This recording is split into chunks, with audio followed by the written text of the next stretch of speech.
So you've had your whiteboard for a few months and you're kind of confident with the basic options and you're fairly happy using it in most lessons. Now's the time to really think, okay, I want to get to grips with everything it can do, not just those very superficial things which help me just work on a day-to-day basis.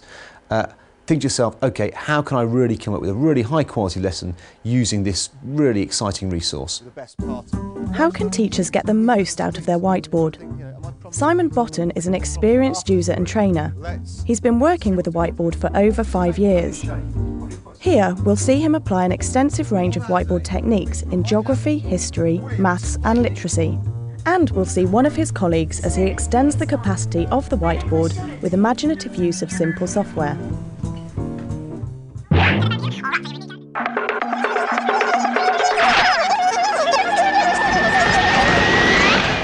Who can come out and find me where the River Severn is next to us?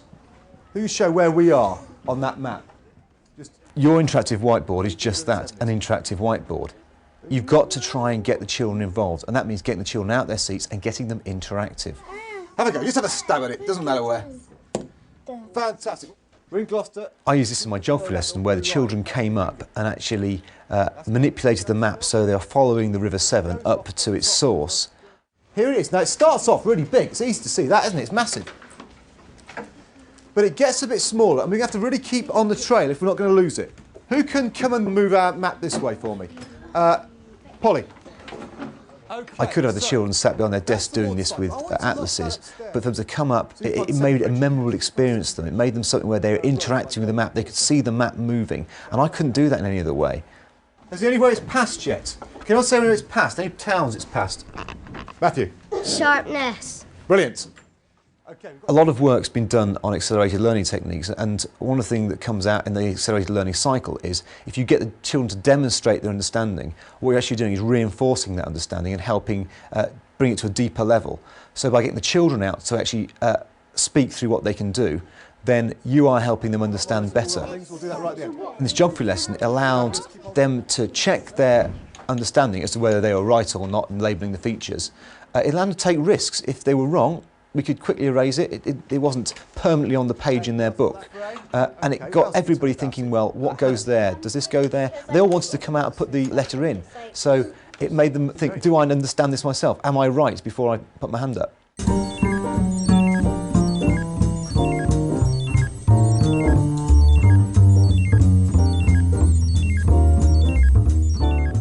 I'm going to try something we haven't tried before, and it might work and it might not. We'll soon find out. We're going to play a little game called Mallard Maths. Let's go and have a look at that. Very simple game. It's about shooting ducks.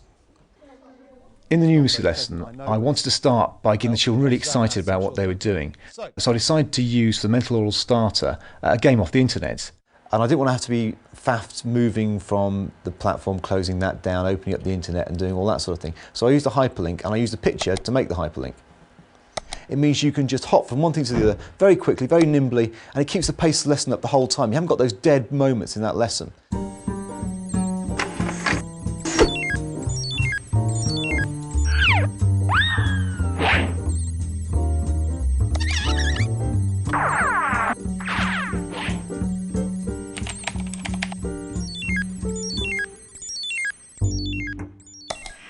For me, hyperlinks really do provide the backbone to the lesson. I've got my platform which kind of holds the lesson together, and the hyperlinks which take me out of that platform into other places which allow me to explain the learning clearly.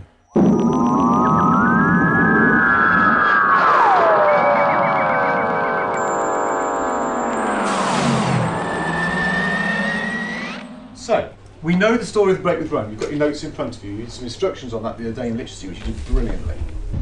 Today, I want us to try and move on quite a lot quicker. Was it? This programme allows you to create like a comic book, but it's a comic book you can animate, if you imagine kind of a flip book. I've used it for storyboarding. We did an interview with Henry VIII where the children are thinking of questions and what Henry's responses would be to those questions, so you're reinforcing their children's historical learning. We did them to do a comic book on the break from Rome, which was quite challenging. They had to think about all the steps that led to the break with Rome, and for things like story writing or sequencing ideas, they're really, really useful. Right, do you need to make these bigger? Because you've lost a bit of text off the bottom, don't you? Yeah. Okay, so get those things right. So at 5 to 12, it is absolutely perfect to show on the screen. Why did you marry Anne Boleyn? Henry was very old and ill, so all I did was look after him. Why did you marry Catherine of Aragon? Because the King of Spain paid lots of money. There's several on the market now. The two main leaders are either Cartouche or another one which is just out, which is from Australia, called Cahoots. Either are worth looking at, but there's also other ones coming on the market all the time. So it's something to add to your arsenal of programs which you can use on your whiteboard as a tool. Both of the ones I mentioned come with teacher resources pre-programmed, deliberately there for whiteboards, with then activities the children can then do on their own laptops or PCs. So they're a really flexible tool which you can use within your classroom. You are so evil, Henry. You are a stupid Catholic, Catherine. Blah, blah, blah, Fat Henry. The more I do it, the more I see just how powerful it is, because you're allowing children, perhaps some children who don't have so much access as far as their literacy skills, to really interact with you and really show the rest of the class what their understanding is. It allows the children to assess themselves, it allows them to kind of assess each other without saying so, you know, what is it so-and-so's done, in order to make their presentation really, really effective. I have to divorce you, Catherine. Fine, just fine. Shame, I would have liked to see her head on a stick. Okay, give a big clap. One really exciting way of using your board was a way that I was shown by a guy called Tim Rylands, who works at Magna Primary School. And he came up with using the idea of using a computer game, but using it a really different way than you'd expect. I use some of the games in the Mist series, which are virtual reality landscapes, and I use it in a literacy context where I walk the children through the games and we describe everything we see and hear and touch around us. And what he'd used it for, and we then copied, was using it for creative writing.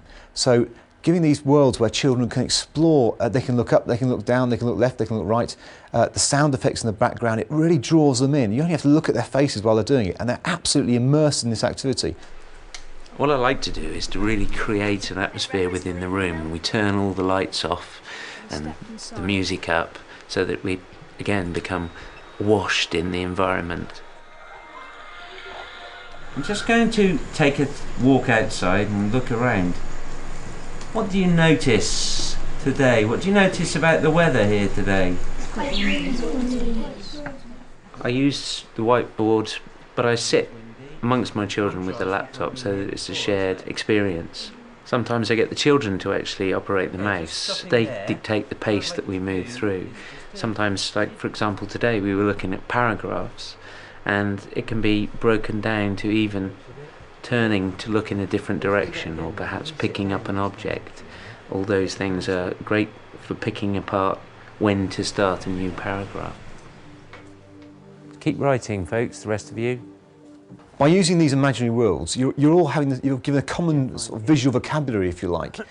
Everybody's looking at the same thing, so everybody can add their own interpretation of that item or that background, and you can really come up with some very high quality writing. You're really using the board for its full interactivity, the sounds, the sights, the movement of the pictures, and it really draws everybody into the experience. This part's really, really cool if you're not afraid of tight spaces. I use the whiteboards to create an immersive environment that inspires the children's speaking and listening and writing, and their general confidence in literacy.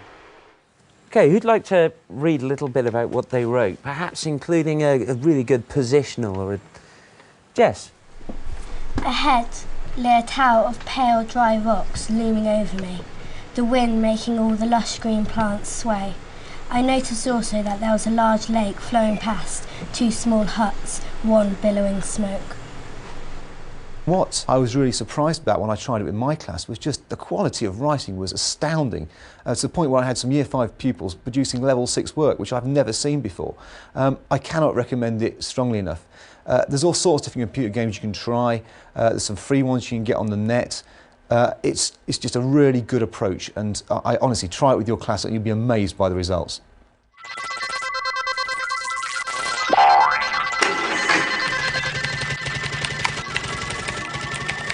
When you buy your interactive whiteboard, it's a really good idea to invest in something like a wireless keyboard to go along with it. They're not terribly expensive. They start about £50 or £60 and they go up to about £100, depending on the range. They're really good in allowing the children to really get involved in especially literacy sessions, where you can actually pass the keyboard around and get the children to actually put their ideas directly onto the screen. It gives them ownership of what's on the screen. I was greeted by his daughter and taken on a strange stairlift which whizzed through the canyon and finally stopped on a narrow platform. I looked around me. OK, with the person next to you... This way allows the children to combine their ideas, to share their ideas, to think about what the person's written before them, to think about how their piece of writing fits in with everyone else's, and how the quality of their writing is really important when they see it on a big screen.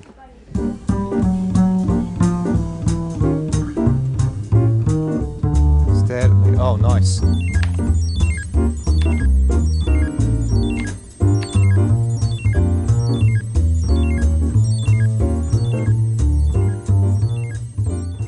Today we will be learning how to use persuasive language in our party political broadcasts.